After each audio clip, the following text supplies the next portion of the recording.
Mister Donald Trump, আমেরিকার president, অতি সম্প্রতি মিস্টার নরেন্দ্র মোদীর সঙ্গে যে বৈঠক করেছেন হোয়াইট হাউসে, সেখানে বাংলাদেশ প্রসঙ্গটি এসেছে গোপনে এবং প্রকাশ্যে। আমরা এখন যা জানতে পেরেছি তা হলো মিস্টার নরেন্দ্র মোদী যে সকল লক্ষ্য এবং উদ্দেশ্য নিয়ে আমেরিকাতে গিয়েছিলেন, সে সকল লক্ষ্য এবং উদ্দেশ্যের মধ্যে অন্যতম উদ্দেশ্য ছিল বাংলাদেশের প্রসঙ্গটি ডোনাল্ড ট্রাম্পকে বুঝিয়ে বলা এবং বাংলাদেশের বিষয়ে যাতে স্বাধীনভাবে আগেকার মতো মিস্টার নরেন্দ্র মোদী নাক গলাতে পারেন এবং শেখ হাসিনাকে নিয়ে তিনি খেলতে পারেন, সেই বিষয়ে আমেরিকার নিকট থেকে একটি গ্রিন সিগন্যাল অথবা যাকে বলা হয় একটি আশ্বাস বাহিনীর জন্য মিস্টার নরেন্দ্র মোদী তার সকল কূটনৈতিক বহর নিয়ে তিনি সেখানে গিয়েছিলেন এবং পুরো বিষয়টি দিল্লি জানে, আওয়ামী লীগ জানে এবং একই সঙ্গে ডোনাল্ড ট্রাম্পও জানেন। তো সেই আলোচনা পর্দার আড়ালে কি হয়েছে সেটা হয়তো আমরা কখনোই জানতে পারবো না আন্দাজ করা ছাড়া। কিন্তু যে বিষয়টি সামনে এসেছে সেটা হলো মিস্টার ট্রাম্প এবং নরেন্দ্র মোদী যে সংবাদ সম্মেলন করেছেন সেখানে জনৈক ভারতীয় সাংবাদিক বাংলাদেশ প্রসঙ্গে মিস্টার ডোনাল্ড ট্রাম্পের মন্তব্য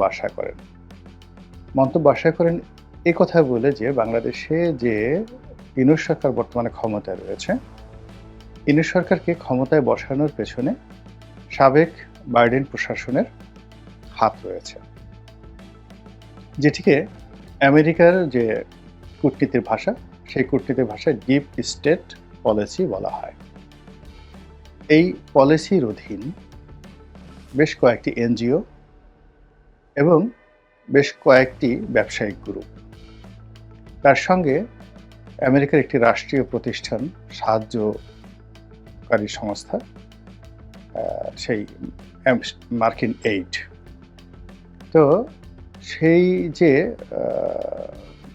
সংস্থাগুলো অর্থাৎ সরকারি সংস্থা মার্কিন এইড, তার বাইরে বেসরকারি কতগুলো সংস্থা আর অনেকগুলো ব্যবসায়িক প্রতিষ্ঠান এবং ব্যক্তি, বিশেষ করে ধনকুবের যশ সরোজের নাম এখানে সবার আগে চলে আসে।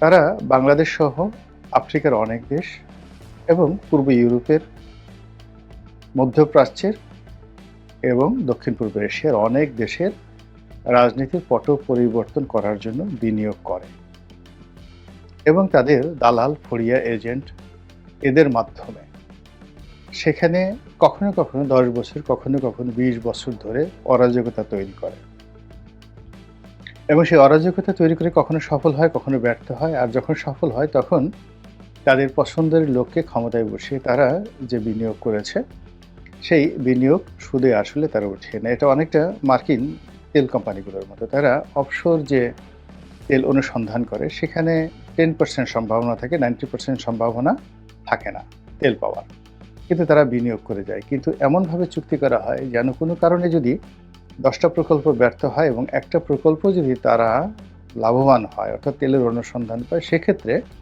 তাদের পুরো বিনিয়োগ সুদে আসলে বহুগুণ উঠে যায়। তো এইভাবে ডিপ স্টেটের যে বিনিয়োগ এটি মার্কিন যুক্তরাষ্ট্র করে, তারপর জাতিসংঘের মাধ্যমে করায়, অ্যাকশন এইডের মাধ্যমে করায়, আরও নানা রকম যাকে বলা হয় আমেরিকান এইডের যে সকল সংস্থা রয়েছে তাদের মাধ্যমে করানো হয়। তো এই বিষয়গুলো ডোনাল্ড ট্রাম্প ক্ষমতা আসার পরপরই তিনি এই বিষয়গুলো অভিযোগ তুলেছেন। ডিপ স্টেটের যে যত ফান্ডিং আছে সেই সব ফান্ডিং বন্ধ করে দিয়েছেন, বিশেষত ইউএসএআইডি এটি তাদের প্রধান দাতা সংস্থা, সরকারি। এখানে যত ফান্ড তারা করতেন পুরো ফান্ড বন্ধ করে দিয়েছেন, কেবলমাত্র যেখানে খাদ্য সহযোগিতা দেওয়া হয় সে সকল খাদ্য সহযোগিতা দেওয়া ছাড়া সব ফান্ড বন্ধ করে দিয়েছেন ইউএসএআইডি। আপনারা জানেন যে বাংলাদেশে ইউএসএআইডির মাধ্যমে এ যাবৎকালে অন্তত পক্ষে স্বাধীনতার পর থেকে আজ অবধি $10 বিলিয়ন বাংলাদেশকে আমেরিকা সহযোগিতা দিয়েছে। আবার আমি বলছি $10 বিলিয়ন। এখন এই $10 বিলিয়ন কখনো তারা সরকারকে সরাসরি দিয়েছে, কখনো এনজিওকে দিয়েছে, কখনো বিভিন্ন এই যে অর্থনৈতিক যে সকল সংস্থা বা যে সকল দুর্নীতি বিরোধী সংস্থা, যে সকল পরিবেশবাদী সংগঠন রয়েছে, নানা রকম এনজিও রয়েছে, তাদেরকে দিয়ে তারা মূলত তাদের এজেন্ট তৈরি করে বাংলাদেশে।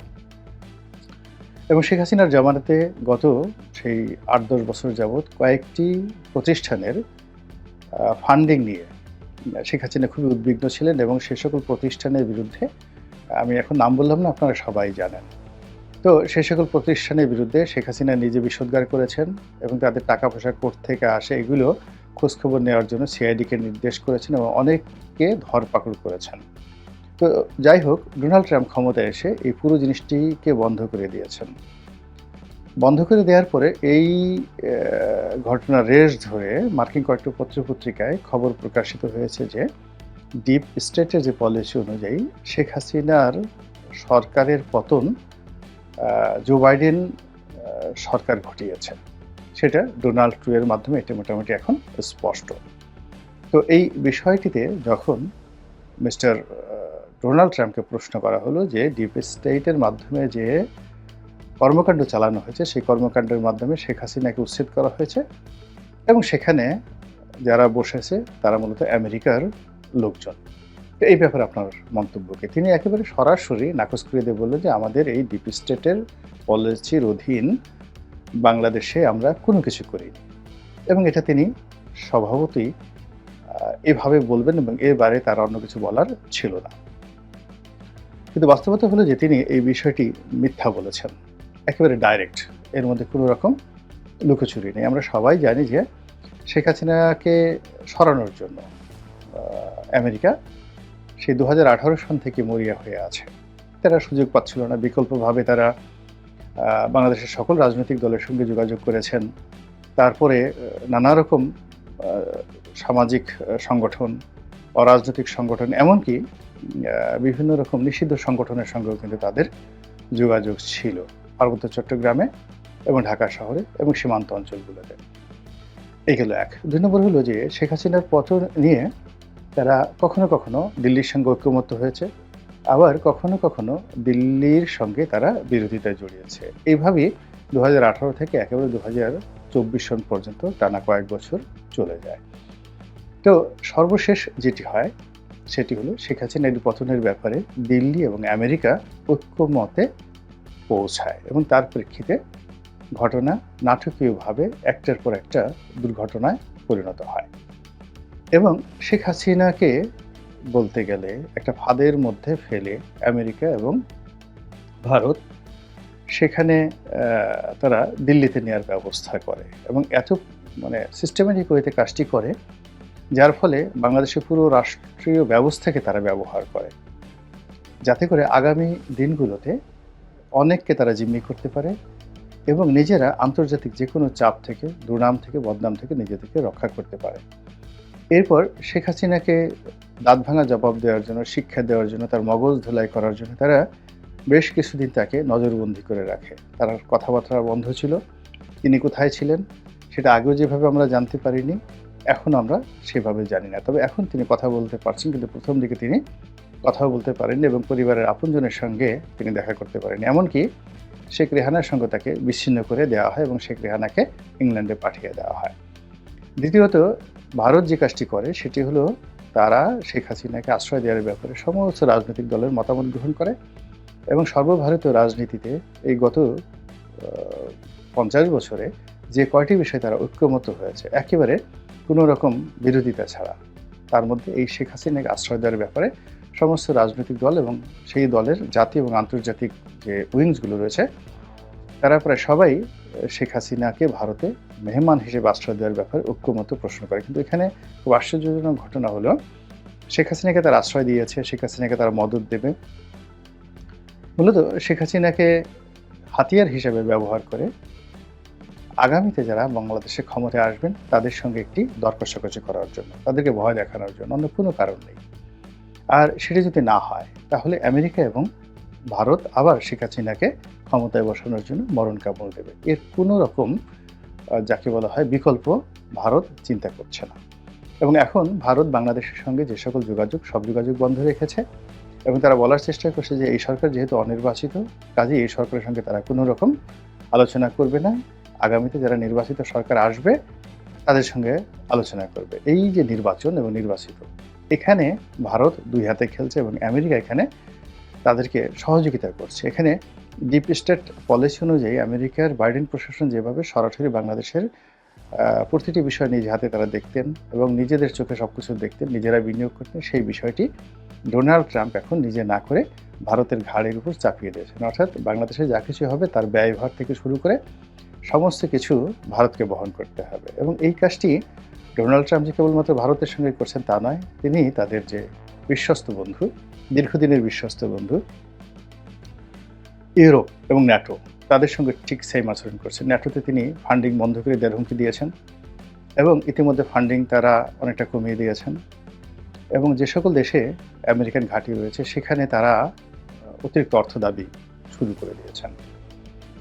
একই সঙ্গে জাতিসংঘের যে সকল প্রতিষ্ঠানে তারা খুব বেশি দান খয়রাত করতেন, বিশেষ করে WHO এবং বিশ্ব মানবাধিকার কমিশন, যেটা জাতিসংঘ মানবাধিকার কমিশন, এই সকল প্রতিষ্ঠানে তারা অনুদান বন্ধ করে দিয়েছে, আরও অনেক কিছু। তো কাজেই আগামীর এই বিশ্বে মার্কিন যুক্তরাষ্ট্র যেভাবে খেলতে চাচ্ছে, সেই খেলার মূল থিওরি হবে আমি শুধু নেব, তোমাকে কিছুই দেব না। আমি সব কলকাঠি নাড়ব, কিন্তু আমি নিজের গায়ে কাদা মাখাবো না। যেখানে ইসরায়েলকে ব্যবহার করে ইরানকে শায়েস্তা করা যায়, সেখানে আমেরিকা কখনোই একটি বুলেট খরচ করতে রাজি নয় এবং করবে না।